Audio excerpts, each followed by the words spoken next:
சைராம். இன்னைக்கு பிரார்த்தனைகள் என்ன தெரியுமா? 12th எக்ஸாம் எழுதுகிற அத்தனை ஸ்டூடெண்ட்டும் நல்ல முறையில் எழுதணும்.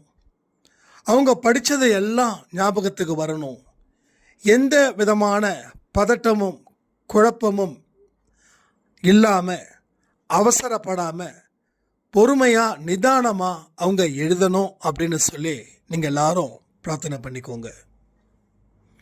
இன்னைக்கு தனிப்பட்ட முறையில் எந்த பிரார்த்தனையும் வரல, அதனால் பொதுவான பிரார்த்தனைகள் நம்ம செய்வோம்.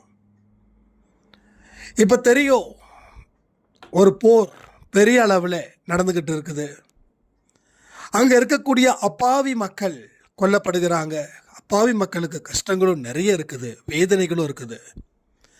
அந்த வேதனையும் அந்த பிரச்சனையையும் தீர்த்து சீக்கிரமாக சமாதானத்தோட அவங்க வாழணும்னு சொல்லி நாம் எல்லாரும் இந்த நேரத்தில் பிரார்த்தனை செய்வோம். அடுத்தது, நிறைய மனுஷங்க வாழ்க்கையில் பொறுப்பு இல்லாமல் இருக்கிறாங்க. அவங்களுடைய பொறுப்பை உணர்த்தும்படி சாயப்பா அவங்களுக்கு பாடங்களை நல்லபடியாக சொல்லிக் கொடுக்கணும் அப்படின்னு சொல்லி நம்ம பிரார்த்தனை பண்ணிக்கலாம். நல்லா யோசிச்சு பாருங்க.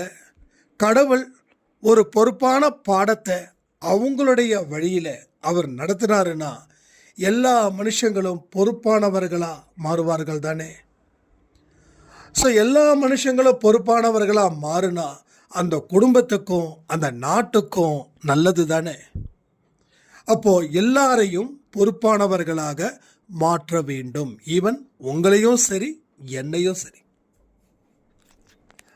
அடுத்தது, பெண் குழந்தைகள், பெண்கள் நிறைய இடத்துல சீரழிக்கப்படுகிறார்கள். பெண்களுக்கும் சில மாய வலைய விரிக்கிறார்கள். அந்த மாய வலையில அப்பாவி பெண்களும் மாட்டிக்கிறாங்க, பாதிக்கப்படுறாங்க. அவங்க எல்லாத்தையும் இழக்க வேண்டிய ஒரு கட்டாயம் அவங்களுக்குள்ளே வந்துடுது. அதனால் அவங்க எந்த ஒரு வலையிலையும் சிக்காம கடவுள் அவங்களுக்கு தேவையான போதுமான பாதுகாப்பையும் நல்ல அறிவையும் நல்ல தெய்வீக குணத்தையும் அவங்களுக்கு கொடுக்கணும்னு சொல்லி நாம் பிரார்த்தனை பண்ணிக்கலாம். தவறு செய்பவர்கள் யாராக இருந்தாலும் கடவுள் திருத்தணும். அவங்களுக்கு உண்டான பாடத்தை கண்டிப்பாக கடவுள் இனிமையான ஒரு பாடத்தை எடுக்கணும்னு பிரார்த்தனை பண்ணிக்கலாம். அது என்ன இனிமையான பாடம் அப்படின்னா, கடவுள் கொடுக்கக்கூடிய பாடம் இப்போ நம்ம அனுபவிச்சுட்டு இருக்கோமே, இதுதான். அப்போது ஓரளவுக்காவது இனிமையான பாடம், கஷ்டம் இல்லாத ஒரு பாடத்தை கொடுத்தாவது அவங்கள திருத்தணும்னு சொல்லி நாம் எல்லோரும் பிரார்த்தனை பண்ணிக்கலாம். உடல் ரீதியாக மன ரீதியாக யார் யார் எல்லாம் காயப்பட்டிருக்காங்களோ அத்தனை பேருக்கும் நல்லபடியாக அவங்களுடைய உடலும் மனமும் இருக்கணும்னு பிரார்த்தனை பண்ணிக்கலாம். இங்கே சில பேர் எனக்கு ஞாபகத்துக்கு வருது. நம்ம பானுமதி அம்மாவுக்காக பிரார்த்தனை பண்ணிக்கலாம். அவங்களுக்கு தேவையான உடல் ரீதியான மன ரீதியான ப்ராப்ளத்தை சால்வ் பண்ணணும் சாயப்பான்னு சொல்லி.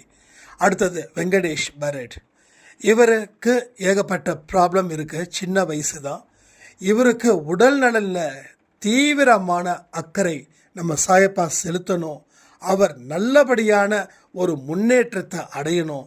அவரோட வாழ்க்கையில் சிறப்பான எதிர்காலத்தை அவர் மாற்றி எழுத சாயப்பா துணை புரியணும் அப்படின்னு சொல்லி அவங்களுக்காகவும் நாம் பிரார்த்தனை பண்ணிக்கலாம். இங்கே எத்தனையோ தாய்மார்கள், எத்தனையோ தந்தைமார்கள் எல்லாம் மன வலிமை இல்லாமல் மனதால் அழுது இருக்கக்கூடிய அத்தனை சாய்ராமுடைய வாழ்க்கையையும் சாயப்பா அந்த விதியை, அந்த தலையெழுத்தை மாற்றி எழுதணும்னு சொல்லி பிரார்த்தனை பண்ணிக்கலாம். ஸோ இவ்வளவுதான் இன்னைக்கு பொது பிரார்த்தனை. உங்களோட பிரார்த்தனைகள் எதுவாக இருந்தாலும் அதை நீங்கள் ஒரு டெக்ஸ்ட் பண்ணுங்கள். இல்லை ஆடியோ கொடுக்கறதுனா ஜஸ்ட் 2 நிமிஷத்துக்குள்ளே ஆடியோ கொடுங்க. ஒரு நாளைக்கு முன்னாடி ஆடியோ கொடுங்க. ஏன்னா அடுத்த நாளைக்கு பப்ளிஷ் பண்ணுறதுக்கு முன்னாடியே நீங்கள் கொடுத்தாதான் அன்றைக்கு நைட்டே நம்ம பிரார்த்தனையில் வைக்க முடியும். ஒவ்வொரு நாளும் இரவு 7 மணிக்கு இந்த பதிவில் சொல்லப்பட்டதை நீங்கள் பிரார்த்தனை செய்யணும். அதே போல் முந்தானேத்து நம்ம பிரார்த்தனை பண்ணோம் இல்லையா, நேற்று பிரார்த்தனை பண்ணோம் இல்லையா, அந்த பிரார்த்தனையில் ஒரு பலன் எனக்கு இருக்குது சாய்ராம், அது வெற்றி அடைஞ்சதுக்கப்புறம் நான் உங்ககிட்ட சொல்கிறேன் அப்படின்னாங்க. ஸோ திரும்பவும் சொல்கிறேன், அன்பே சாயில் செய்யக்கூடிய பிரார்த்தனைகளுக்கு வலிமை அதிகம். நீங்கள் நினச்சது கண்டிப்பாக நடந்தே தீரும். ஏன்னா இங்கே இருக்கிற அத்தனை ஆத்மாக்களும் சுத்தமான ஆத்மாக்கள் அடிப்படையால் இருக்கிறதால அவங்க என்னென்னலாம் கேட்குறாங்களோ அதை பொது பிரார்த்தனையின் மூலமாக செய்யும்போது அந்த பிரார்த்தனை முழுவதுமாக நிறைவேறுகிறது. ஸோ இன்றைய பிரார்த்தனையும் முழு அளவில் நிறைவேறும். வெற்றி நிச்சயம் சாயின் சத்தியம் சொல்லி இந்த பதிவை நான் முடிக்கிறேன். ஜெய் சாய்ராம்.